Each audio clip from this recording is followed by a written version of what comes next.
New, our special guest, Angba, Associate Women Pastors, and all the gathering members. Significance of Ao Leng. Alam Kavan Longpang Pang Peng New Wangla Ao Leng Ngaulan. Message. Wang Wan Lipu. Kunyake Wang Se Ibude Wangla Gang Senyek Na. Kunyake Katok Se Ibude Wang Lai Hat Wan Se Ina. Dao Jing Ne Wang Hai Katok Se Ibude Wang Wan Se Nyek Na. Wang Wan De Lipu Ayong Lim Ngo Na. Simba Amai Ki E. Ka Wang Cha Li E. Wipa Cha Li E. Jingo Yu Pi Pai Simba Tampu. Jing Mai Me Kan Bu Pai Jing Yui Lipu Hawe Yapu Ngo Na. Ka Wang Cha Li E Wang Bong Asai Tong E. Wang Peng Cha Jing Ne Muhiman Yue Kempu.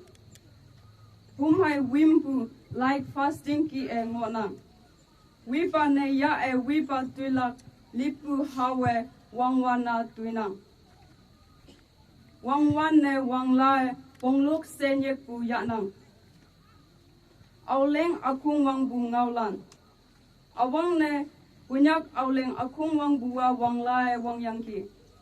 Tau pai me naksi punyak jing yu jing ha Ao Leng nga painang.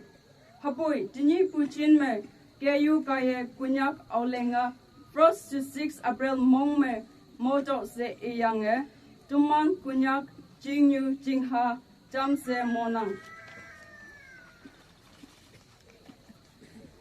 Ao Leng meaning wang la Ao Leng bu hipang me February lit me ngo yang ki. Ibu hai yan bu man pai bu hipang me akung wang yang ki. Hatawa piyak ala atam ngai bu hai chupeng atam peng bu itelaye singnang.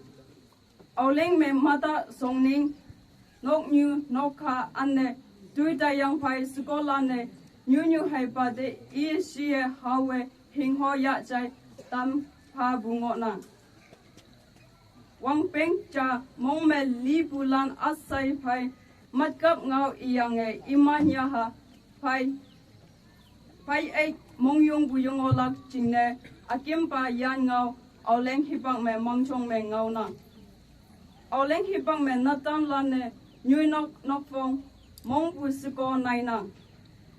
Ao Leng hipang me lokai lai bunyi angba angya lan ne nyui Ao Hei Leng ya nang. Aneo pin halane nyui Ao Hei Leng ya nang. Pin hai ange imane yabu Ao Hei Leng ka ye job sia sing ok na. Wang la Ao Leng mo nyua lekeng cha mong de tim tan nang. Hayang e ni wok mong me Ao Leng mo nang. Tong me paye sobu yinpa atama Ao Leng manso se ye tai ne tamme ang nang. Hang ne ima anak pu se ina. Aso wanda Ao Leng wang peng alang ala jailai pu anne chau hai inyu tampu mo ngo nang. Tini a government ka ye March final se ipuki e.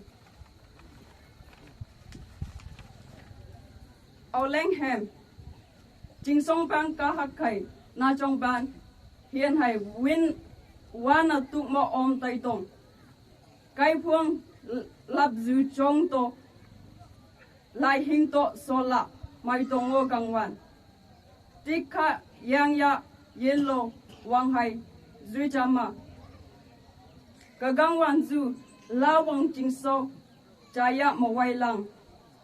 La wang ngam thok song ma le. La wang ariang ti sui hong pang chun jam le ya. Thank you.